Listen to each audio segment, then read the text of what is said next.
Okay, so today we're going to cover linear approximations and differentials.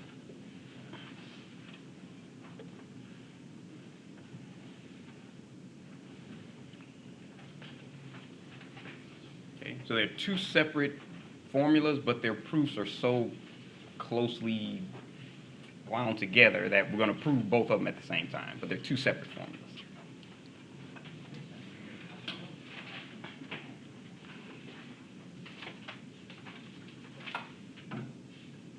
Okay, so if you remember,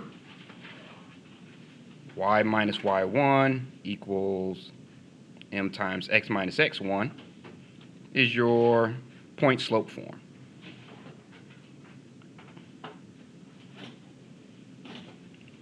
Which you use to find the equation of a tangent line in a lot of cases. Okay. So what if we let f of x be differentiable at c?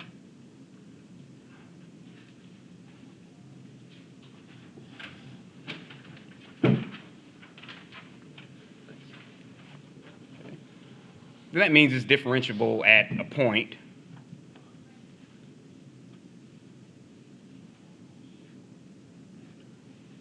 c f of c.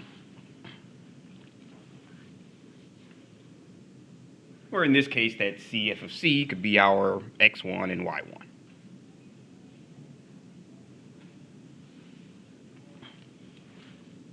So all we're going to do is get the formula that we already know and substitute our x1 and our y1.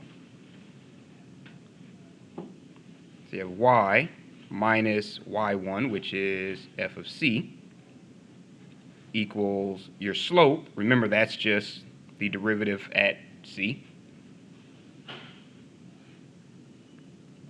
F prime of c times x minus your x1, which is c. So if we add f of c to both sides,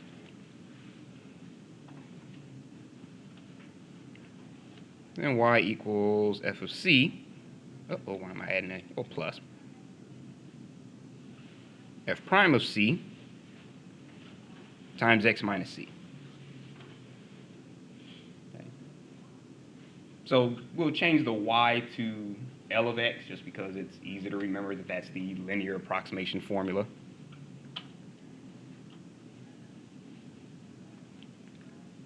Is equal to f of c plus f prime of c times x minus c. And that's the linear approximation.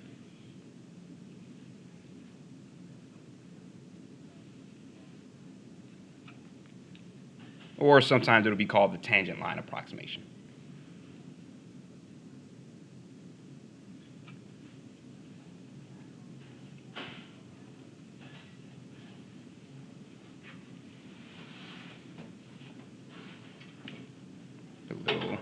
Or known as.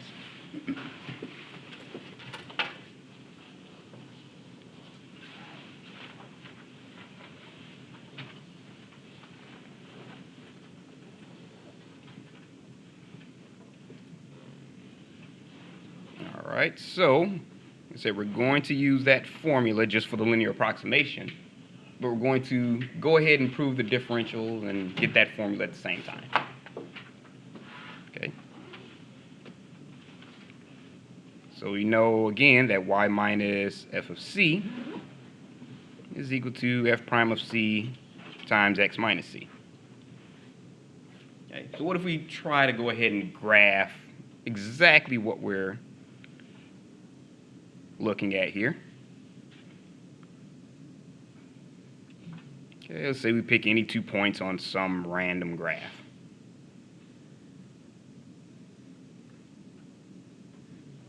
Where we have our x and we have our y. On the equation, you said f prime of c, but you wrote f prime of x. Oh, thank you. Which one is it? Oh, it's f prime of c. Okay. Yeah, thanks.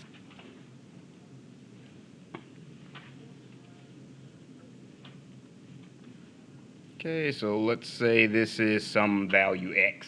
We don't know exactly what it is, but some value x. Let's say this is our x plus h, but instead of x plus h, we'll just call it c. Okay. That means this, and I'll put that over here, is our f of x. And this y value would be our f of c.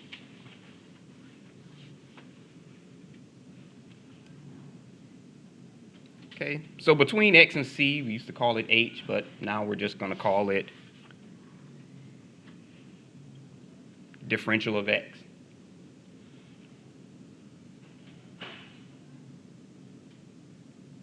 Just a change in x.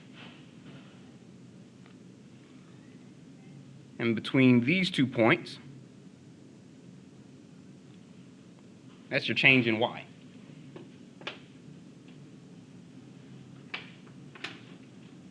Which we'll call our differential of y. So, straighten that up a little bit. Okay, so now we're going to get this formula, and we're going to swap with our new notation. So if you have y minus f of c, or the difference between y and f of c, you can make that f of x if you want to, since y is equal to f of x. Remember, that's our differential of y is equal to f prime of c, and x minus c, that's our change in x, which is our differential of x. And instead of f prime of c, we can actually make that f prime of x at x equals c. Clean that up a little bit more.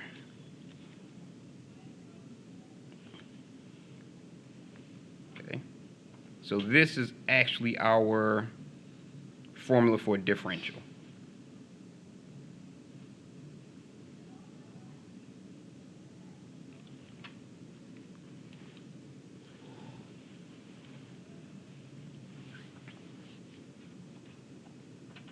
Okay. So we can use this to find out just how far apart are your y values when your x values are a certain distance.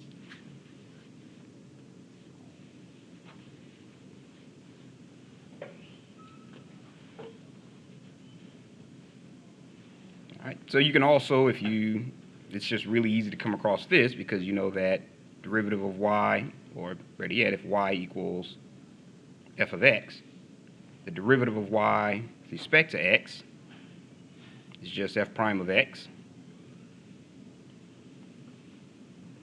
which if you differentiate both to x, you have dy equals f prime of x dx. So it's kind of a easy formula to remember.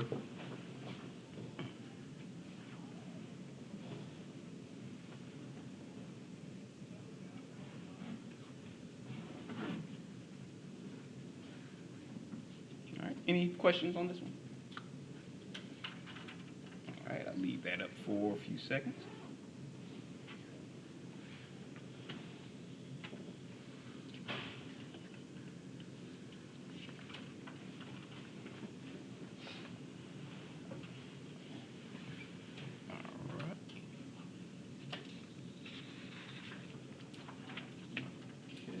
So let's say, for example,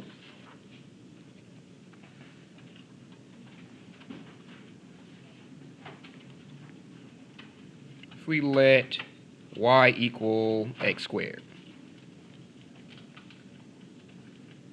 and we want to find the differential of y when x is equal to 1 and the differential of x is equal to 0.01.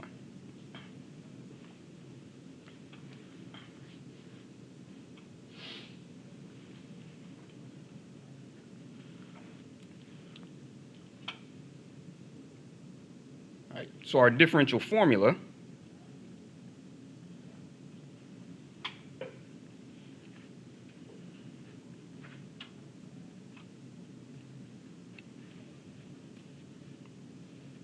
dy equals f prime of x dx at x equals c.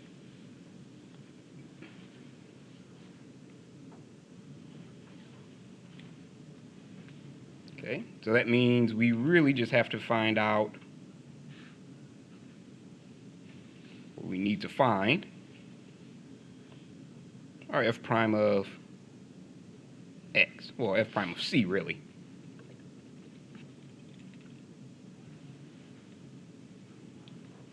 Okay, so we know that f of x is equal to x squared, since our y is equal to f of x. And f prime of x, just bring down our 2, is 2x. So since we're looking at x equals, was it 1, our f prime of 1 is 2 times 1, so our f prime of 1 is 2.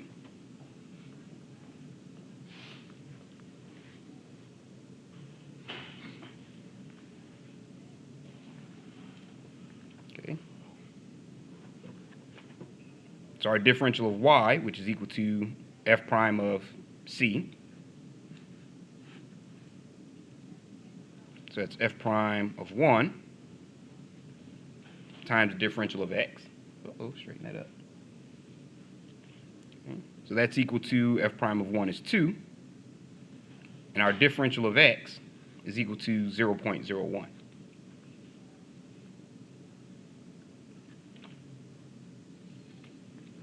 So it's equal to 0.02.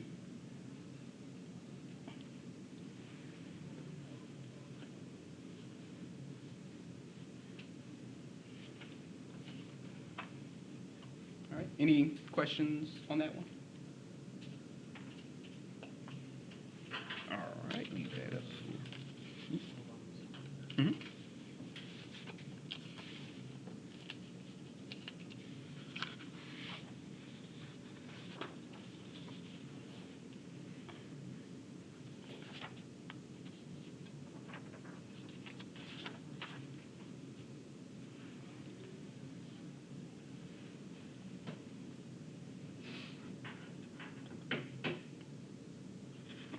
Right.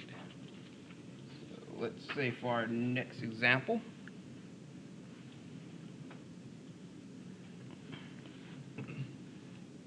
what if we want to find the differential of A, which is the estimated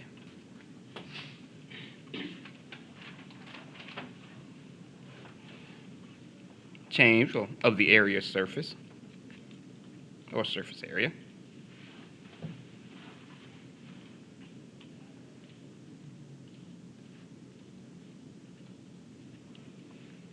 If the sides of a cube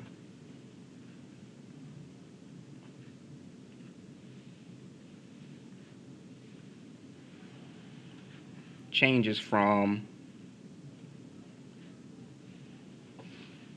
9 to 9.2.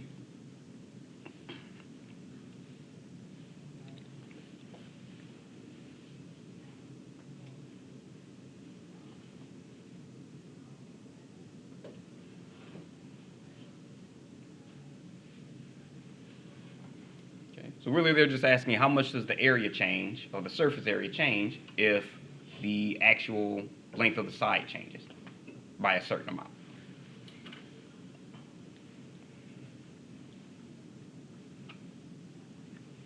Okay. So we know we're dealing with a cube. So to get an idea of the surface area, we'll go ahead and draw a cube, which is about the only thing I can draw without truly messing up.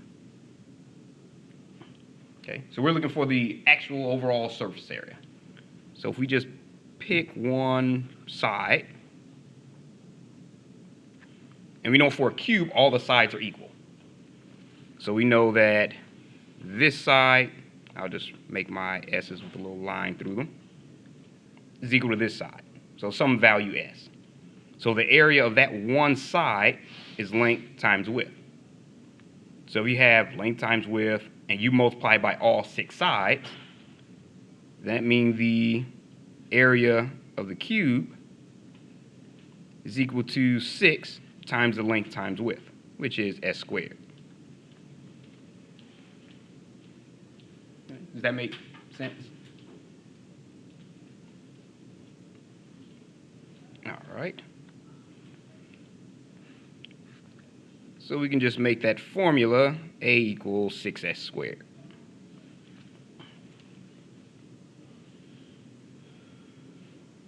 Okay. So if we want to find the derivative of a with respect to s,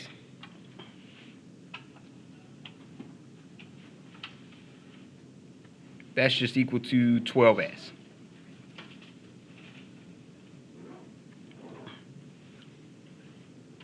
Okay. Which means that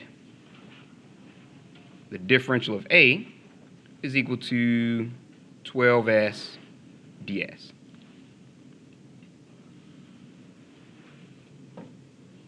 Okay. So now we just have to find s, and we have to find our ds.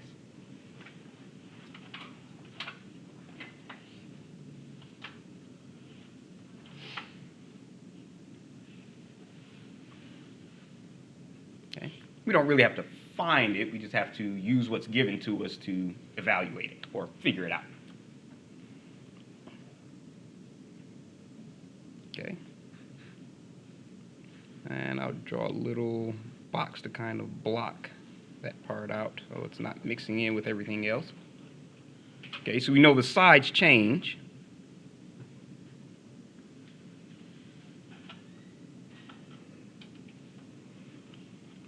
From 9 to 9.2. And remember, ds is just your change in s, just like dx is your change in x. So that means that ds is equal to 0.2. Since your ds equals change in s. Draw a little line on that. Okay, does that make sense? All right. So our s, or our side, is just the side that we started with, not the side that we changed to. So our s is actually equal to 9.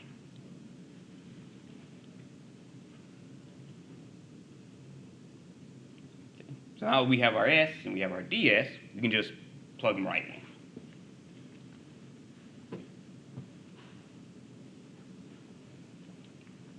So you have 12 times your s, which is 9, times your ds, which is 0.2. And plug that into a calculator, you get 21.6.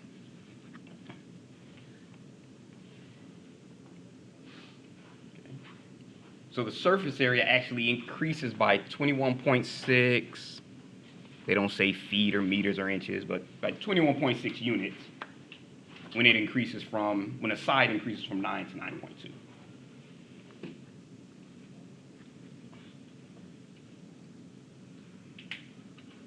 Okay, so the surface area is estimated to increase by 21.6 square units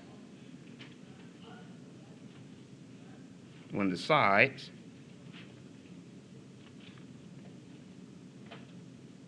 increase from 9 to 9.2.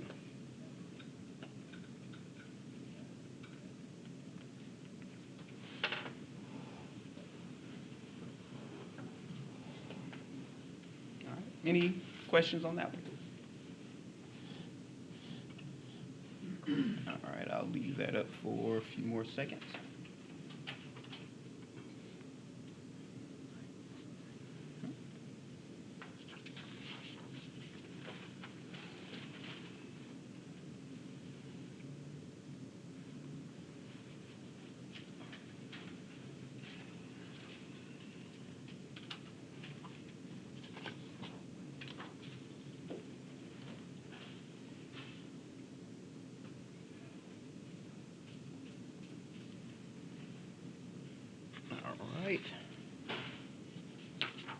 now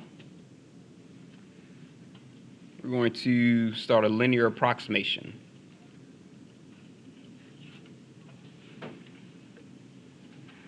If you remember, formula for that, L of x is equal to f of c plus f prime of c times x minus c.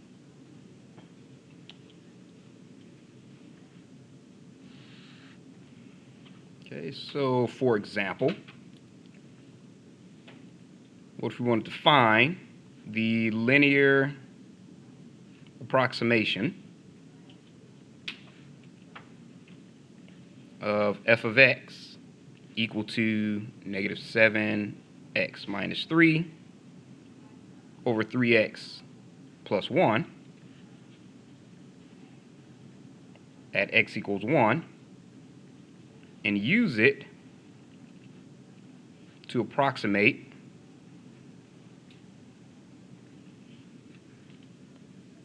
f of negative 0.8.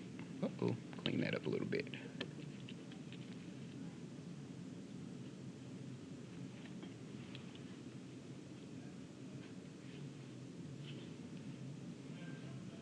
Okay, so really what they're saying is, oh, that should be negative 1. Sorry about that. Is that negative 1 and negative 0.8 are close enough to where if we use the approximation formula for 1, it would get us pretty close to negative 0.8.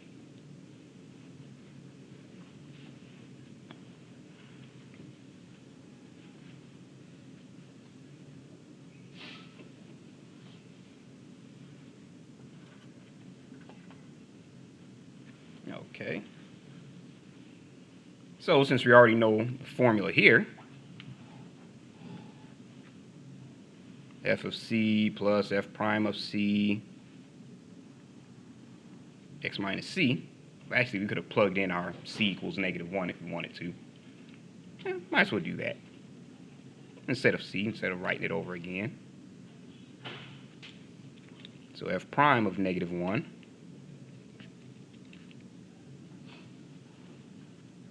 times x minus negative 1.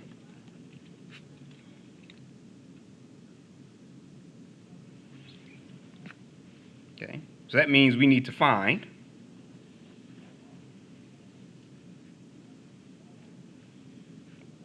f of 1, f prime, oh, why do I keep leaving out that negative? F prime of negative 1, and plug them in and we'll have our linear approximation. Okay, so now we'll find f prime of, well, f of negative 1.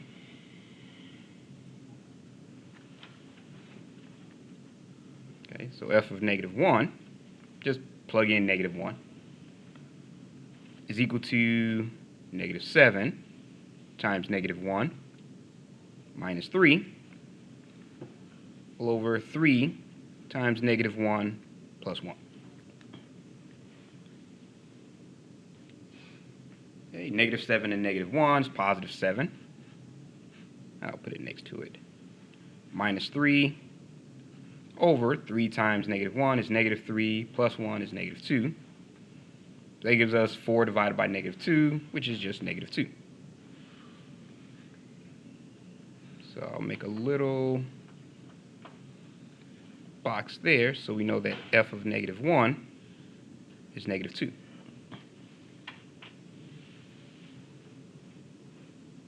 Okay. So now we just have to find f prime of negative 1. So to do that, we need to find f prime of x first.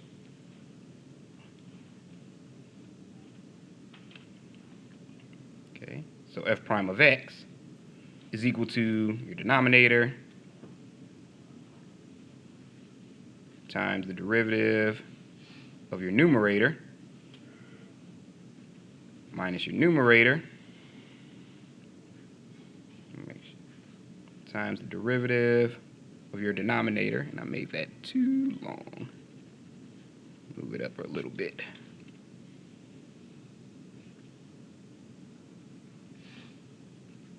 All over your denominator squared. Just using the quotient rule.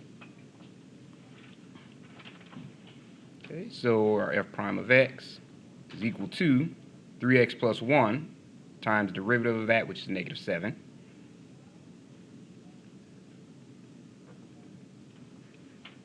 minus negative 7x plus 3 times the derivative of this, which is 3, all over 3x plus 1 squared. Now, if you wanted to, you can plug in negative 1 here and you'll get the right answer, but it's a little bit, sometimes you can simplify it a little bit, and I usually choose to do that.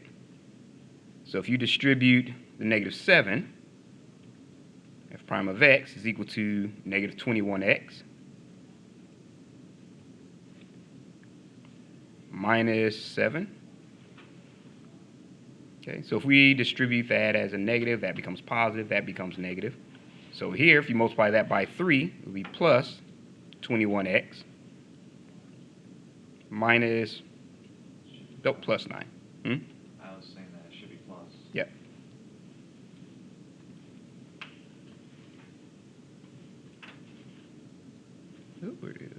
Yep, that should be minus. I don't know why I changed that to plus. I have a bad habit of thinking ahead to the next step.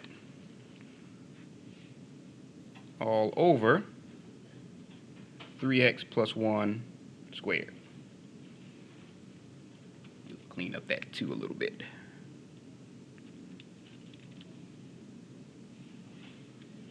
Oh, that wasn't much better. There. Good enough. All right, so the minus 21x and plus 21x cancel each other out. So you end up with f prime of x is equal to 2 over 3x plus 1 squared. Okay, so now we can find our f prime of negative 1.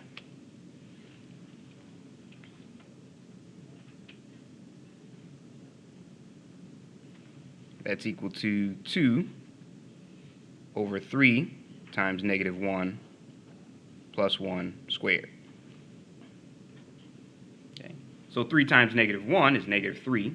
Negative 3 plus 1 is negative 2. Negative 2 squared is positive 4. So that's 2 over 4, which means our f prime of 1 is equal to 1/2 once we simplify it. So f prime of negative 1 is equal to 1/2. Okay, so we have our f of negative 1 and f prime of negative 1. So now we just plug it into that formula. And I'll draw a little barrier there. Okay, so L of x is equal to our f of negative 1, which is negative 2, plus our f prime of negative 1, which is 1/2, times x minus negative 1 is just x plus 1. Okay, so that's our linear approximation.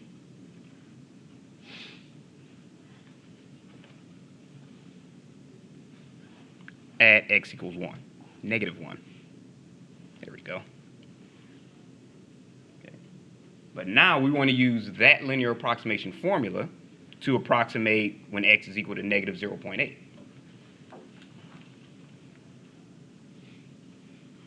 So when x is equal to negative 0.8,